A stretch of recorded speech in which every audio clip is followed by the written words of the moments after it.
Buenos días, yo soy Paula Beltrán y vengo a hablar del libro de los ojos del perro siberiano, escrito por Antonio Santa Anna. Este libro fue publicado en marzo de 1998, traducido a varios idiomas, entre estos el italiano. Vendió más de 400.000 ejemplares y trata de temas como la música, la literatura y problemáticas de la cultura actual. Bueno, ahora voy a hablar un poco sobre el autor, Antonio Santa Anna, quien nació en Buenos Aires en 1963. Primero se dedicó a ser editor y posteriormente es escritor con su novela Los ojos del perro siberiano. Trata de problemas más que todo que influyen en la juventud y en la niñez. La novela es narrada por el protagonista, quien tiene una familia conformada por su madre, su padre y su hermano mayor. En su casa nunca faltó el dinero, su padre decía que entre más caro mejor, entonces siempre tuvieron la mejor educación. Vivían en una gran casa en San Isidro, donde sus padres eran personas muy ocupadas, su padre en los negocios y su madre en los jardines y en quehaceres del hogar. Mm, Se caracterizaron por la ausencia de sus padres.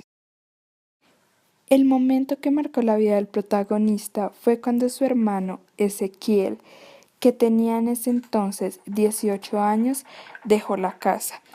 Se dice que fue porque embarazó a una muchacha y al no querer casarse con ella, sus padres lo echaron de la casa. Su madre quedó llorando y su padre, enojado, decía: ¿por qué a mí?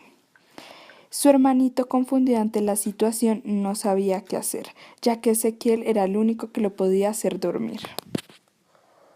Mientras crecía, el protagonista, que nunca mencionó su nombre, decidió ir a escondidas a visitar a su hermano Ezequiel y preguntarle por qué sus padres no dejaban que su nombre se mencionara en casa.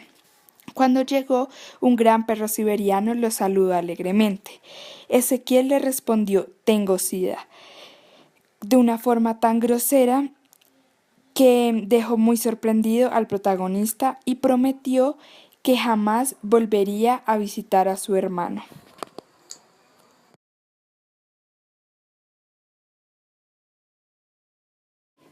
El protagonista empezó a tener pesadillas muy extrañas después de visitar a su hermano Ezequiel. Soñaba que aves volaban en círculo y trataban de alcanzarlo y atacarlo. Lo asoció con la muerte, pero al mismo tiempo lo ignoró. Su abuela fue de visita y le informó que Ezequiel la había llamado para contarle la sorpresiva visita de su hermano menor. El protagonista, asombrado, no lo creía y pensó que todavía había esperanza de que su hermano quisiera a su familia.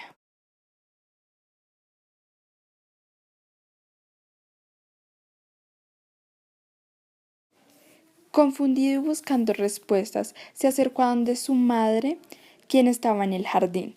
Le preguntó que por qué nunca mencionaban el nombre de Ezequiel. Ella, asustada y tratando de cambiar el tema, respondió: hay cosas de las que es mejor no hablar.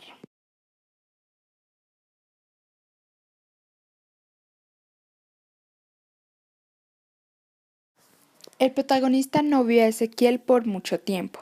El día de su cumpleaños 11 llegó y él junto a su amigo Mariano hicieron una gran fiesta donde invitaron a mucha gente. A mitad de la fiesta llegó su hermano Ezequiel y sorpresivamente le entregó un CD que se llamaba Hermanos Abrazados. Su padre, al darse cuenta, se puso muy bravo y le prohibió que hablara con su hermano Ezequiel.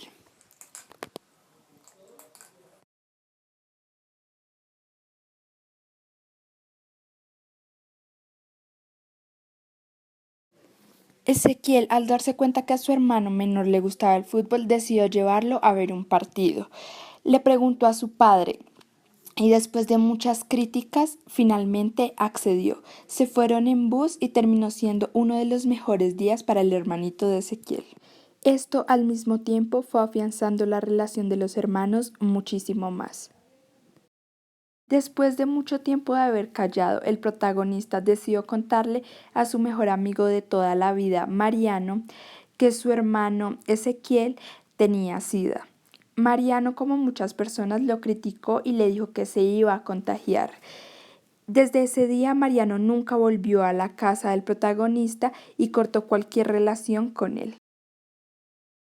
Frente a las grandes muestras de intolerancia que tenía la gente frente a la enfermedad de Ezequiel, el protagonista decidió dejar el lugar donde estudiaba e ir a estudiar más lejos, a 5 minutos de la casa de Ezequiel, donde visitaba a su perrita Sacha y también podía pasar tiempo con su hermano.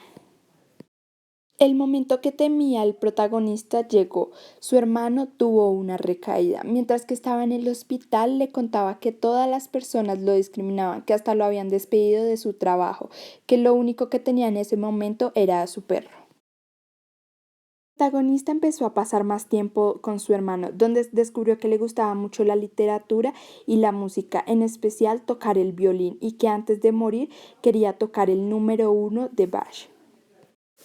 Ezequiel, ya en un estado crítico, le empezó a decir a su hermano menor que el SIDA era como una tormenta. Nadie quería sacar la cabeza para ver qué había afuera. Con esto quería decir que se sentía muy mal frente a las críticas que escuchaba todos los días hacia él. El momento llegó. Lamentablemente, Ezequiel murió. Los únicos que estuvieron en su entierro fueron su abuela y su hermano menor. Se dice que los padres son los que despiden a sus hijos, pero en el caso de Ezequiel, lamentablemente no fue así. Sus padres decían que él tenía leucemia, no querían aceptar la realidad de su hijo. Antes de morir, Ezequiel pudo tocar el suite número 1 de Bach. Dejó a su perro con su hermano, quien lamentablemente no lo pudo tener ya que sus padres se lo prohibieron.